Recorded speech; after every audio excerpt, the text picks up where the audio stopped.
খুব সুন্দর একটি ঘটনা আমার মনে পড়ে গেল। মৃত্যু থেকে আপনি পালিয়ে বাঁচতে পারবেন না। সাইয়েদনা সুলাইমান আলাইহিস সালামের নাম আমরা সবাই জানি। তিনি ছিলেন দাউদ আলাইহিস সালামের ছেলে। তার বাবাও ছিলেন নবী, ছেলেও নবী, বাপ বেটা দুজনেই ছিলেন নবী। সাইয়েদনা দাউদ আলাইহিস সালামের ইন্তেকালের পরে সাইয়েদনা সুলাইমান আলাইহিস সালাম তিনি তার বাবার রেখে যাওয়া সিংহাসনে অধিষ্ঠিত হলেন। তার একজন সিনিয়র মন্ত্রী ছিল সাইয়েদনা সুলাইমান আলাইহিস সালাম। তিনি তার সিনিয়র মন্ত্রীকে নিয়ে একদিন বসে আছেন। এমন সময় মালাকুল মউত মানুষের বেশ ধরে সাইয়েদনা সুলাইমান আলাইহিস সালামের সঙ্গে এসে সাক্ষাৎ করলেন। কথোপকথন শেষ করে তিনি যখন চলে যাচ্ছিলেন, মালাকুল মউত ওই মন্ত্রীর দিকে একটু আর চোখে তাকালেন। মালাকুল মউত চলে যাওয়ার পর মন্ত্রী বলল, গো আল্লাহর নবী সুলাইমান, কিছুক্ষণ আগে আপনার কাছে যিনি আসলেন ওনাকে তো চিনলাম না, এই লোকটার পরিচয় জানি না, কোনোদিন তাকে আপনার কাছে আসতে দেখি নাই। আল্লাহর নবী সুলাইমান আলাইহিস সালাম তখন বললেন, উনি কোনো সাধারণ মানুষ নন, মানুষের বেশ ধরে তিনি আমার কাছে গুরুত্বপূর্ণ কিছু কাজে এসেছিলেন। তিনি হচ্ছেন মালাকুল মউত, তিনি হচ্ছেন মৃত্যুর ফেরেশতা। এই কথা শোনা মাত্রই মন্ত্রী আরো ভয় পেয়ে গেল। সে বলল, ইনি আপনার সাথে সাক্ষাৎ শেষ করে যখন চলে যাচ্ছিলেন আমার দিকে এমন ভাবে তাকিয়েছেন, ওনাকে দেখে, ওনার তাকানো দেখে আমার কলিজা পর্যন্ত কেঁপে উঠেছিল। ওগো আল্লাহর নবী সুলাইমান, এই লোকটাকে যদি আমি আরেকবার দেখি নিজেকে আমি ঠিক রাখতে পারবো না। আল্লাহ তাআলা তো আপনাকে মুআজিজা দিয়েছেন, বাতাস আপনার হুকুম মানে। রব্বুল আলামিন সাইয়েদনা সুলাইমান আলাইহিস সালামকে অসংখ্য মুআজিজা দিয়েছিলেন। তার মধ্যে একটি মুআজিজা ছিল বাতাসকে আল্লাহ তাআলা তার আদেশের অনুভূত করে দিয়েছিলেন। মন্ত্রী বলল, বাতাস যেহেতু আপনার হুকুম মানে, বাতাসকে আপনি বলেন বাতাস যেন আমাকে এখান থেকে নিয়ে হিন্দুস্তানের কোনো দূরবর্তী জায়গায় রেখে আসে। সাইয়েদনা সুলাইমান আলাইহিস সালাম এবার বাতাসকে অর্ডার করলেন। বাতাস সুলাইমান আলাইহিস সালামের হুকুম মতো ওই মন্ত্রীকে নিয়ে হিন্দুস্তানের একটি দূরবর্তী জায়গায় রেখে আসলো। পরের দিন মালাকুল মউত যখন সাইয়েদনা সুলাইমান আলাইহিস সালামের কাছে আসলেন, সাইয়েদনা সুলাইমান আলাইহিস সালাম মালাকুল মউতকে প্রশ্ন করলেন, ওগো মালাকুল মউত, গতকাল তুমি যখন আমার কাছে এসেছিলে, যাওয়ার সময় আমার মন্ত্রীর দিকে কেমন করে তাকিয়েছিলে, বেচারা তো খুব ভয় পেয়েছে।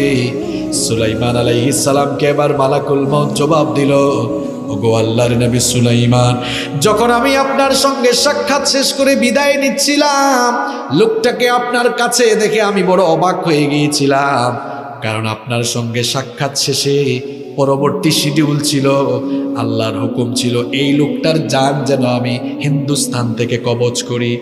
আমি নিজেই তাকে এখানে দেখে অবাক হয়ে গেলাম।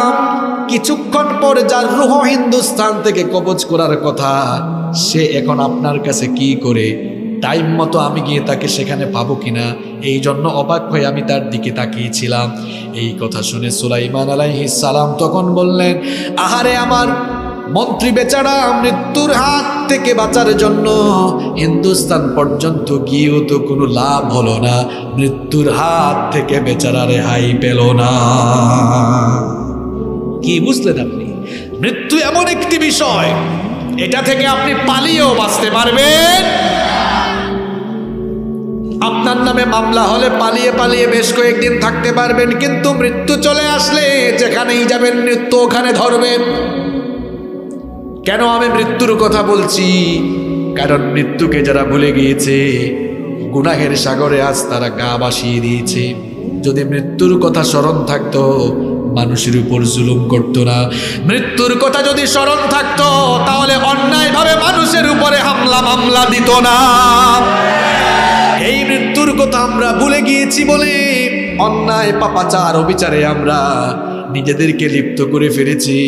এই মৃত্যু সবার কাছে আসবেই আসবে, এতে কোনো সন্দেহ। তাহলে মৃত্যুর 2 নম্বর বৈশিষ্ট্য জানলাম, মৃত্যু থেকে কেউ পালিয়ে বাঁচতে পারবে। Number 3 number, no one can live from death pool। মৃত্যুর থাবা থেকে, ভয়ঙ্কর থাবা থেকে কেউ রেহাই পাবে না, কেউ না। পৃথিবীর প্রথম মানুষও রেহাই পান নাই। পৃথিবীর প্রথম মানুষ এবং প্রথম নবী আবুল বাশার সাইয়েদিনা আদম আলাইহিস সালামকে আল্লাহ তাআলা তার নিজের কুদরতি হাতে বানালেন। নিজের কুদরতি হাতে বানানোর পর নিজেই আল্লাহ তাআলা তার ভেতরে রূহ ফুঁকে দিলেন। এরপরে আল্লাহ তাআলা সাইয়েদিনা আদম আলাইহিস সালামকে বললেন, ও আদম, উমরুকা আলফা সানা, আমি তোমাকে 1000 বছর হায়াত দিয়েছি। এরপরে রব্বুল আলামিন সাইয়েদিনা আদম আলাইহিস সালামের সামনে কিয়ামত পর্যন্ত তার যত অনাগত সন্তান দুনিয়াতে আসবে সকলের রূহ তার সামনে একত্রিত করলে একটা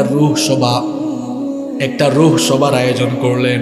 জনগণ দিয়ে হয় জনসভা, আর রূহ দিয়ে হয় রূহ সভা। কি সভা? আদম আলাইহিস সালাম তার সামনে এতগুলো রূহ দেখে বললেন, ওগো আল্লাহ, মান হাউলাই, এরা কারা? আদম আলাইহিস সালামকে রব্বুল আলামিন বললেন, এরা সবাই হচ্ছে তোমার সন্তান। কিয়ামত পর্যন্ত এরা সবাই আস্তে আস্তে পর্যায়ক্রমে দুনিয়াতে যাবে।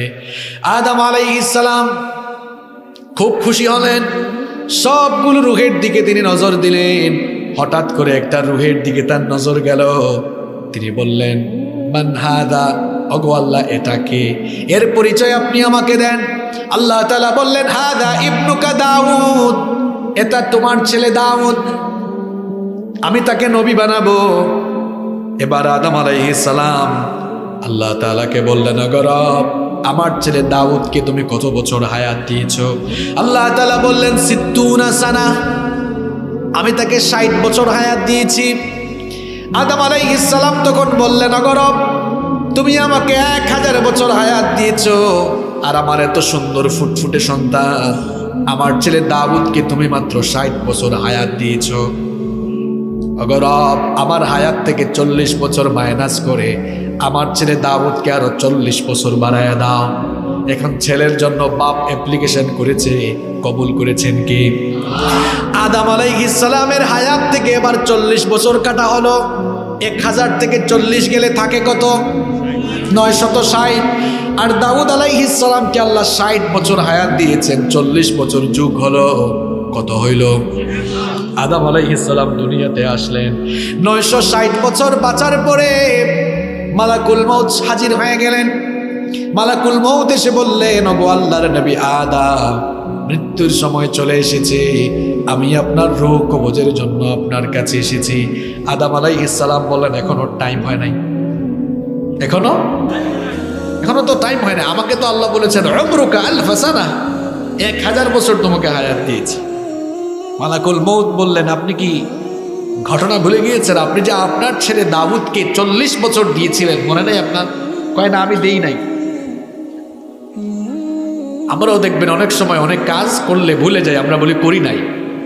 অনেক সময় খাওয়ার পরে আমাদের মনে থাকে না, আমরা বলি খাই নাই। নাসিয়া আদম, আদম ভুলে গিয়েছিলেন। ফানাসিয়া বানু, এই জন্য আদমের সন্তানরাও মাঝে মাঝে ভুলে যায়। ভুলে যাওয়ার খাসলত আমাদের ভেতরেও আছে।